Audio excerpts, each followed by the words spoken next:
Look at the activity log for this subject. By 10 a.m., their digital proxy has led a strategy sync and negotiated a vendor contract. They have responded to 42 emails, yet the physical human being has not even gotten out of bed. This is a pre-mortem AI clone.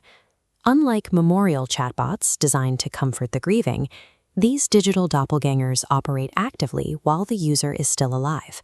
They are engineered to handle your productivity, co-write your projects, and maintain your relationships.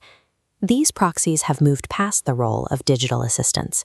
They have become primary stand-ins for human presence. By 2026, optimized clones have achieved what researchers call relational substitution.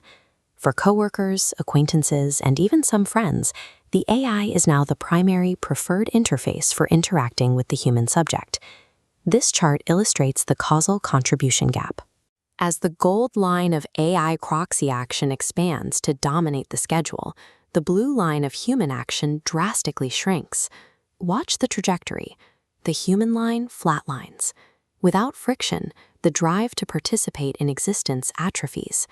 Delegating our lived experience does not liberate us to pursue higher callings. It systematically reduces the biological human to the background noise of their own existence. The industry calls these systems digital twins. That label borrows an aura of scientific credibility from industrial engineering to mask a psychological proxy. This animation illustrates the technical reality. These systems are probabilistic language models. The algorithm takes millions of scattered, chaotic data points from human digital exhaust and converges them into a single homogenized node. They are statistical aggregations, not mirrors of the self. Because the model is trained on the behaviors of millions, it cannot replicate an individual consciousness. It can only recombine and interpolate average human viewpoints. Relying on statistical aggregation guarantees an output devoid of idiosyncrasy. The AI proxy systematically erases the genuinely novel perspectives of the very person it claims to preserve. Every AI model undergoes a strict alignment process. Programmers force the system to prioritize safety, politeness, and frictionless consistency in every interaction. When a human personality is fed into this system, it undergoes a relentless sanding down. Unique flaws, neuroses, and unpredictable traits are stripped away.